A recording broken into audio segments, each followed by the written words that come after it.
ஓம் சாந்தி. October 4, 2024. காலை முரளி. பாப்தாதா, மதுபன்.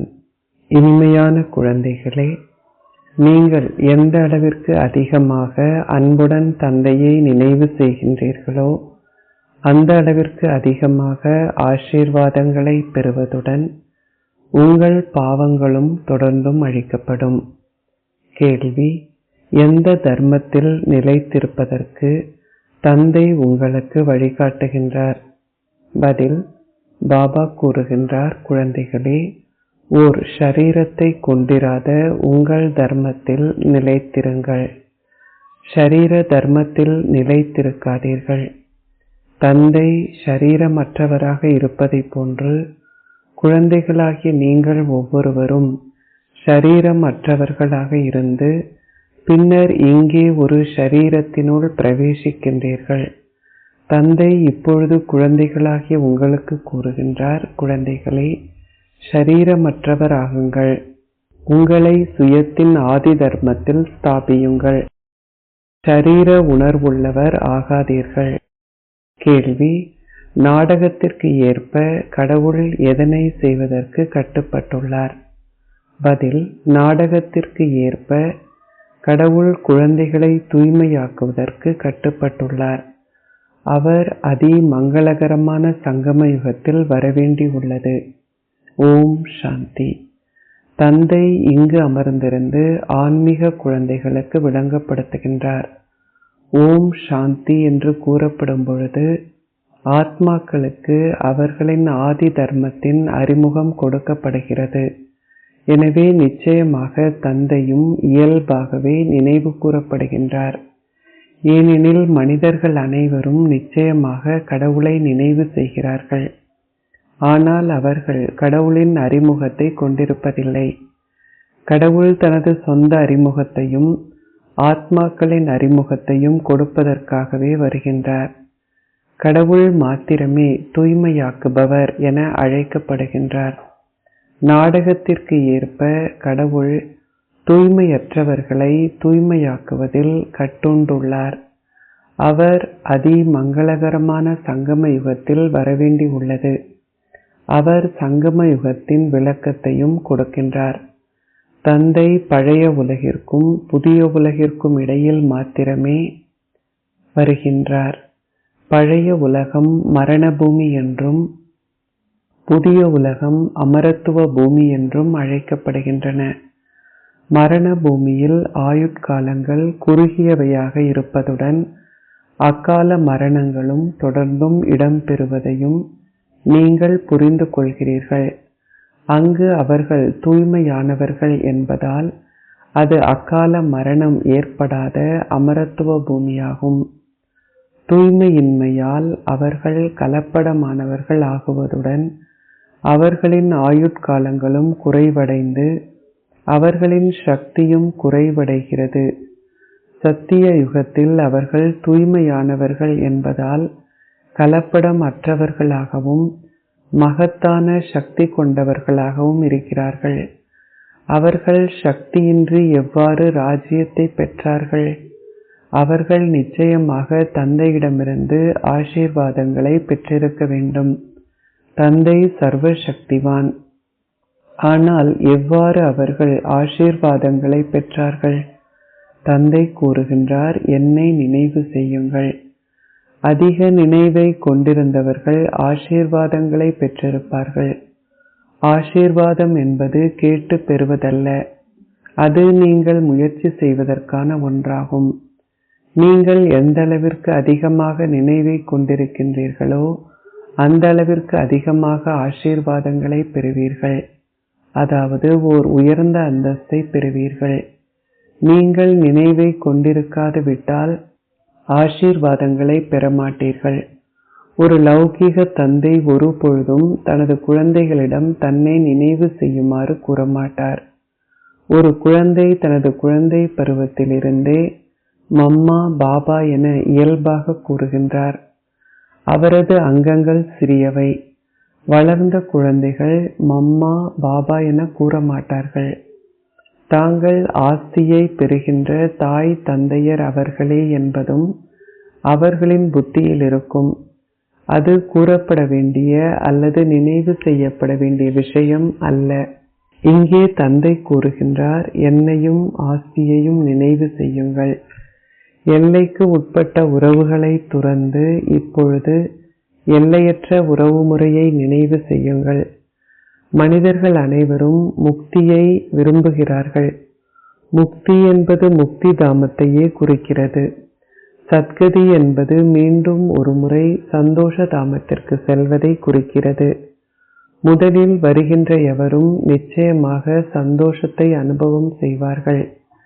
தந்தை சந்தோஷத்தை கொடுப்பதற்காகவே வருகின்றார். இதில் ஏதாவது சிரமம் நிச்சயமாக இருக்க வேண்டும். அதனாலேயே அது இத்தகைய அதிஉயர்ந்த கல்வி என்று கூறப்படுகிறது. கல்வி எந்த அளவிற்கு உயர்ந்ததோ அந்த அளவிற்கு சிரமங்களும் அதிகமாக இருக்கும். அனைவருமே சித்தியடைய முடியாது.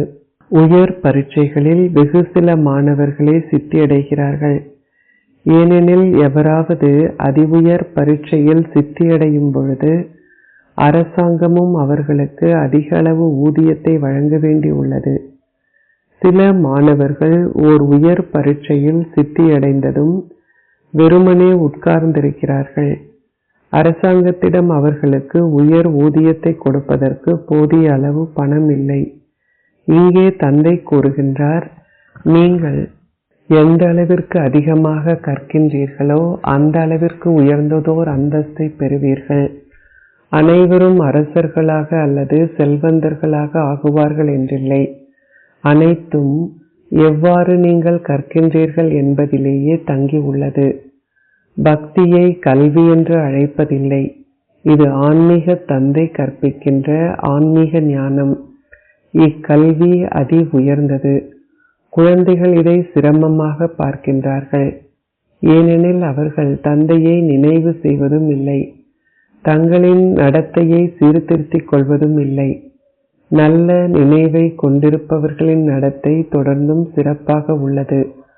அவர்கள் தொடர்ந்தும் மிக மிக இனிமையானவர்களாகவும் சேவையாளர்களாகவும் ஆகுவார்கள். நன்னடத்தை இல்லாதவர்களை எவரும் விரும்ப மாட்டார்கள். சித்தி அடையாதவர்களின் நடத்தையில் நிச்சயம் ஏதாவது குறைபாடு இருக்கும். லக்ஷ்மி நாராயணனின் நடத்தை மிகவும் சிறந்தது. ராமர் 2 கலைகள் குறைந்தவர் என்று கூறப்படுகின்றார். ராவண ராஜ்யத்திலேயே பாரதம் பொய்யான பூமி ஆகின்றது. சத்திய பூமியில் பொய்மை சிறிதளவும் இருக்க முடியாது. ராவண ராஜ்யத்தில் பொய்மையை தவிர வேறெதுவும் இல்லை. போலி மனிதர்களை தெய்வீக குணங்கள் உள்ளவர்கள் என்று அழைக்க முடியாது. இது எல்லையற்ற விஷயமாகும். தந்தை இப்பொழுது கூறுகின்றார், மற்றவர்கள் கூறுகின்ற அவ்வாறான போலியான விஷயங்களை கேட்கவோ அல்லது அதை மற்றவர்களுக்கு கூறவோ வேண்டாம். கடவுளின் வழிகாட்டல்கள் மாத்திரமே சட்டப்பூர்வமான வழிகாட்டல்கள் என்று கூறப்படுகின்றன. மனித வழிகாட்டல்கள் சட்ட விரோதமான வழிகாட்டல்கள் என்று கூறப்படுகின்றன. நீங்கள் சட்டப்பூர்வமான வழிகாட்டல்களை பின்பற்றுவதால் மேன்மையானவர்கள் ஆகின்றீர்கள். எவ்வாறாயினும் அனைவராலும் அவற்றை பின்பற்ற முடிவதில்லை. எனவே அவர்கள் சட்ட விரோதமானவர்கள் ஆகின்றார்கள். சிலர் தந்தைக்கு சத்தியமும் செய்கிறார்கள். பாபா, இந்த வயது வரை நாங்கள் சட்ட விரோதமான செயல்களை செய்துள்ளோம். இப்பொழுது நாங்கள் அதனை செய்ய மாட்டோம். காமமாகிய தீய ஆவியே மிகவும் சட்ட விரோதமானது. எனினும் அனைவருக்குள்ளும் ஷரீர உணர்வான தீய ஆவி இருக்கிறது. மாயையின் ஆதிக்கத்திற்கு உட்படுவதால் மக்கள் ஷரீர உணர்வினை கொண்டுள்ளார்கள். தந்தை ஷரீரமற்றவர், எனவே குழந்தைகளும் ஷரீரமற்றவர்களே. இது புரிந்து கொள்ள வேண்டிய விஷயமாகும். ஆத்மாக்களாகிய நாங்கள் ஷரீரமற்றவர்களாக இருக்கின்றோம். பின்னர் இங்கே ஷரீரங்களினுள் பிரவேசிக்கின்றோம். தந்தை மீண்டும் ஒரு முறை கூறுகின்றார், ஷரீரமற்றவர் ஆகுங்கள். உங்களை உங்கள் ஆதி தர்மத்தில் ஸ்தாபியுங்கள். உங்கள் ஷரீரத்தின் சமயத்தில் உங்களை ஸ்தாபிக்காதீர்கள். ஷரீரத்தை கொண்டிராத உங்கள் தர்மத்தில் உங்களை ஸ்தாபியுங்கள். ஷரீர உணர்வுள்ளவர் ஆகாதீர்கள். தந்தை உங்களுக்கு அதிகளவு விளங்கப்படுத்துகின்றார். இதில் நினைவு செய்வதற்கான தேவை அதிகம் உள்ளது. தந்தை கூறுகின்றார், உங்களை ஓர் ஆத்மாவாக கருதி என்னை நினைவு செய்யுங்கள்.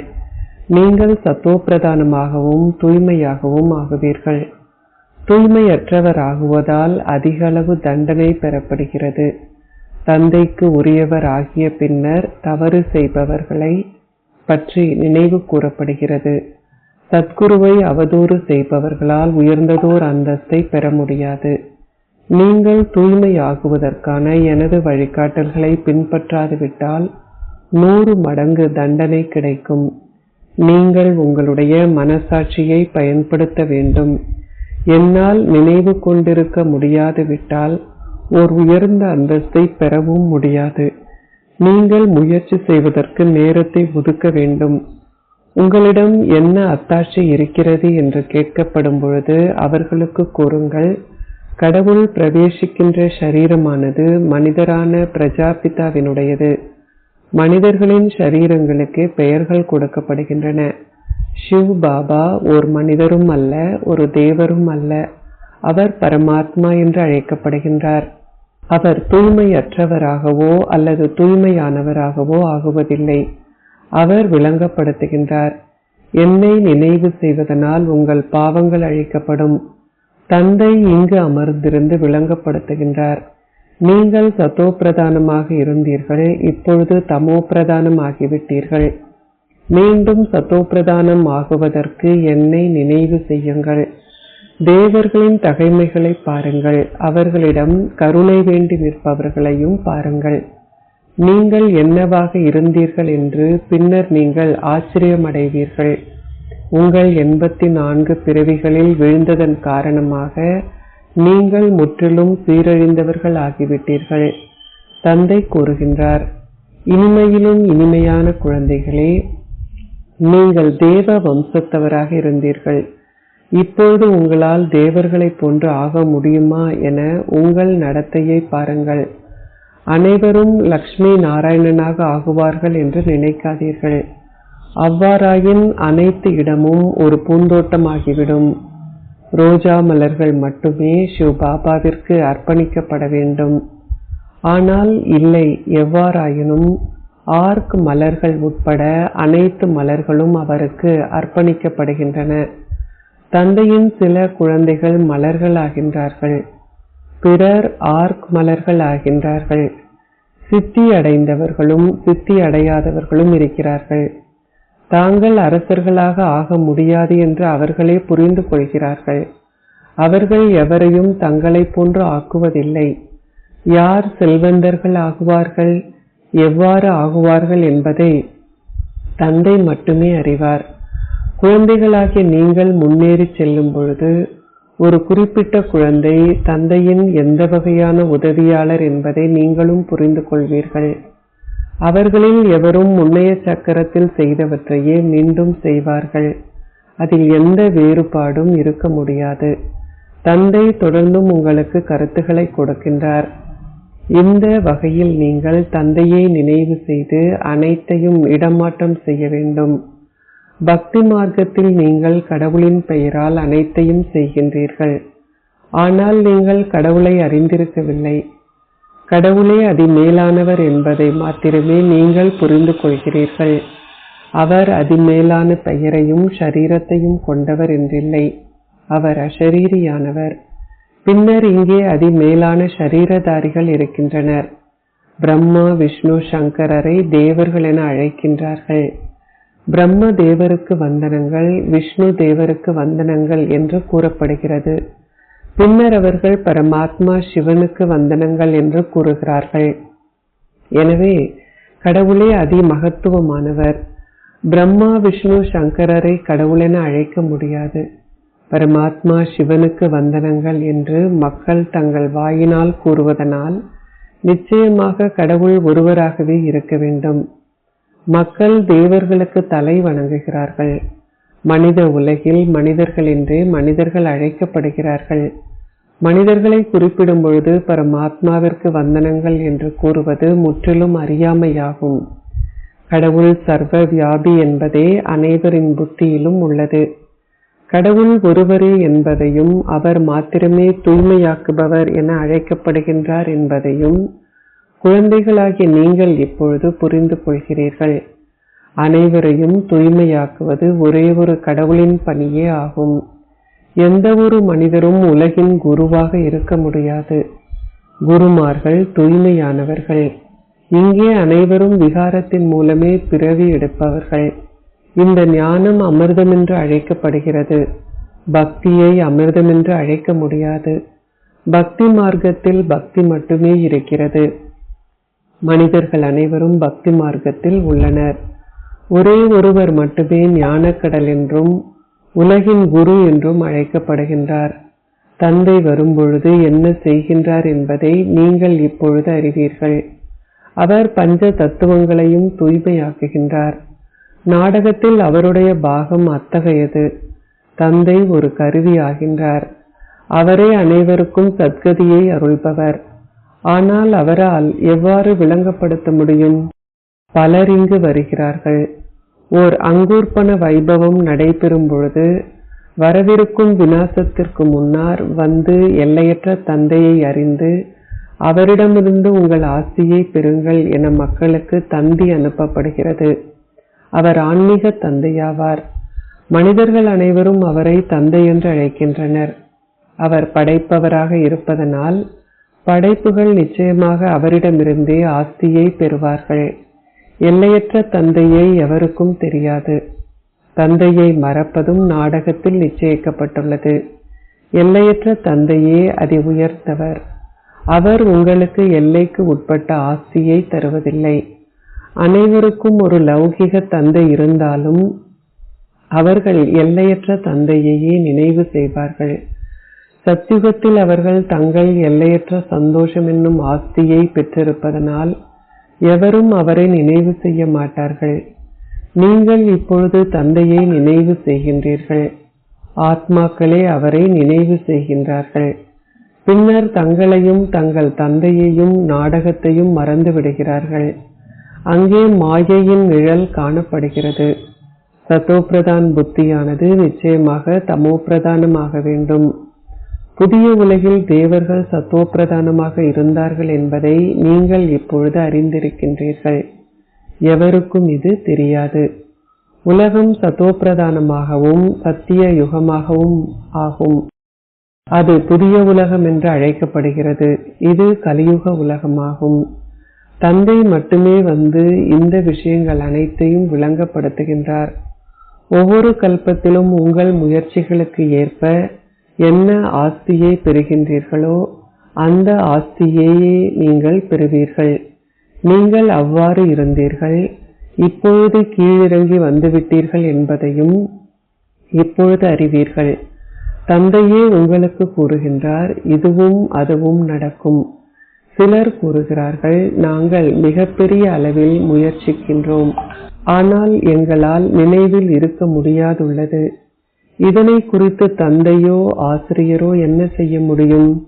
ஒருவர் கற்காது விட்டால் ஆசிரியரால் என்ன செய்ய முடியும்? ஆசிரியர் ஆசீர்வாதங்களை வழங்கியிருந்தால் அனைவரும் சித்தியடைந்திருப்பார்கள். எவ்வாறு நீங்கள் கற்கின்றீர்கள் என்பதில் பெருமளவு வேறுபாடு உள்ளது. இது முற்றிலும் புதியதோர் கல்வி. இங்கே பொதுவாக ஏழைகளும் சந்தோஷமற்றவர்களுமே உங்களிடம் வருகின்றார்கள். செல்வந்தர்கள் இங்கு வருவதில்லை. மக்கள் சந்தோஷமற்று இருப்பதால் இங்கு வருகின்றார்கள். செல்வந்தர்கள் தாங்கள் சொர்க்கத்தில் இருப்பதாக நினைக்கிறார்கள். அது அவர்களின் பாக்கியத்தில் இல்லை. அதனை தங்கள் பாக்கியத்தில் கொண்டிருப்பவர்கள் உடனடியாகவே இதில் நம்பிக்கையை கொண்டிருக்கிறார்கள். நம்பிக்கையும் சந்தோஷமும் வருவதற்கு அதிக நேரம் எடுக்காது. மாயை உங்களை விரைவாக மறக்கச் செய்கின்றாள். இதற்கு நேரம் எடுக்கிறது. இதனை குறித்து குழப்பமட வேண்டிய அவசியம் இல்லை. உங்கள் மீது கருணை காட்டுங்கள். நீங்கள் தொடர்ந்தும் ஸ்ரீமத்தை பெறுகின்றீர்கள். தந்தை இலகுவான விஷயத்தையே உங்களுக்கு கூறுகின்றார். உங்களை ஆத்மாக்களாக கருதி என்னை நினைவு செய்யுங்கள். இது மரண பூமி என்பதையும் அது அமரத்துவ பூமி என்பதையும் நீங்கள் அறிவீர்கள். அங்கு அக்கால மரணம் எதுவும் நிகழாது. மாணவர்கள் வகுப்பில் வரிசை கிரமமாக அமர்ந்திருக்கிறார்கள். இதுவும் ஒரு பாடசாலை. ஆசிரியரிடம் கேட்கப்படுகிறது, உங்கள் வகுப்பில் முதலாவது திறமைசாலி குழந்தை யார்? நன்றாக கற்பவர்கள் வலது பக்கத்தில் இருக்க வேண்டும். வலது கரத்திற்கு முக்கியத்துவம் உள்ளது. வலது கரத்தின் மூலமே வழிபாடும் நடத்தப்படுகிறது. சத்தியுகத்தில் என்ன இருக்கும் என்பதை பற்றி குழந்தைகளாகிய நீங்கள் தொடர்ந்தும் சிந்தியுங்கள். நீங்கள் சத்தியுகத்தை நினைவு செய்தால் உண்மையான பாபாவையும் நினைவு செய்வீர்கள். பாபா எங்களை சத்தியுகத்தின் அதிபதிகள் ஆக்குகின்றார். உங்கள் ராஜ்யத்தை எவ்வாறு பெற்றீர்கள் என்பதை நீங்கள் அங்கே அறிய மாட்டீர்கள். இதனாலேயே பாபா கூறுகின்றார், லக்ஷ்மி நாராயணரிடம் கூட இந்த ஞானம் இல்லை. தந்தை அனைத்தையும் தொடர்ந்தும் மிகவும் நன்றாக விளங்கப்படுத்துகின்றார். முன்னைய சக்கரத்தில் அதனை புரிந்து கொண்டவர்கள் நிச்சயமாக மீண்டும் புரிந்து கொள்வார்கள். எவ்வாறாயினும் நீங்கள் முயற்சி செய்ய வேண்டும். தந்தை உங்களுக்கு கற்பிப்பதற்கு வருகின்றார். இது ஒரு கல்வியாகும். இதற்கு பெருமளவு புரிந்துணர்வு தேவைப்படுகிறது. அச்சா, இனிமையிலும் இனிமையான அன்பிற்குரிய, எப்பொழுதோ காணாமல் சென்று இப்பொழுது கண்டெடுக்கப்பட்டிருக்கும் குழந்தைகளுக்கு உங்கள் தந்தை தாயாக இருக்கும் பாப் தாதாவின் அன்பும் நினைவுகளும் காலை வந்தனங்களும். ஆன்மீக தந்தை ஆன்மீக குழந்தைகளுக்கு நமஸ்தே கூறுகின்றார். ஆன்மீக குழந்தைகள் ஆன்மீக தந்தைக்கு நமஸ்தே கூறுகின்றோம். தாரணைக்குரிய சாரம் 1.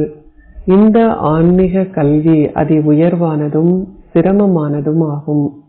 எனவே இதில் சித்தியடைவதற்கு நீங்கள் தந்தையின் நினைவை கொண்டிருப்பதனால் ஆசீர்வாதங்களை பெற வேண்டும். உங்கள் நடத்தையை சீர்திருத்துங்கள். 2. இப்பொழுது சட்ட விரோதமான எதனையும் செய்யாதீர்கள். ஷரீரமற்றவராகி உங்கள் ஆதி தர்மத்தில் ஸ்திரமாக இருந்து ஷரீரமற்ற தந்தையின் சட்டப்பூர்வமான வழிகாட்டல்களை பின்பற்றுங்கள்.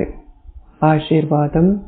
நீங்கள் தந்தையின் சகவாசத்தை கொண்டிருப்பதன் மூலம் உங்களின் ஆதி தர்மமான தூய்மையை இலகுவாக பின்பற்றும் ஒரு மாஸ்டர் சர்வ சக்திவான் ஆகுவீர்களாக. ஆத்மாக்களின் ஆதி தர்மம், அதாவது சமயம், வாழ்க்கை முறை தூய்மையாகும். ஆனால் தூய்மையின்மை என்பது புற தர்மமாகும்.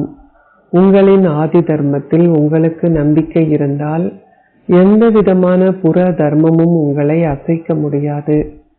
எவ்வாறாயினும் நீங்கள் தந்தையை மிக சரியாக இனம் கண்டு அவரை உங்களுடன் வைத்திருந்தால் உங்களின் ஆதி தர்மமான தூய்மையை ஏற்றுக்கொள்வது மிகவும் இலகுவானதாகும். ஏனென்றால் உங்களின் சகப்பாடி சர்வ சக்திவான் ஆவார்.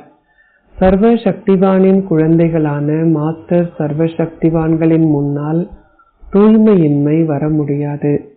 உங்களின் எண்ணங்களிலேனும் மாயை வந்தால் நிச்சயமாக ஏதாவது வாசல் திறந்துள்ளது அல்லது உங்களின் நம்பிக்கையில் ஏதோ குறைவு இருக்கிறது. ஸ்லோகம். முக்காலங்களையும் அறிந்தவர்கள் ஒரு பொழுதும் எதையும் ஒரு காலத்தை பற்றியதாக பார்ப்பதில்லை. அவர்கள் ஒவ்வொரு சூழ்நிலையிலும் நன்மை இருப்பதாகவே கருதுகிறார்கள். ஓம் சாந்தி.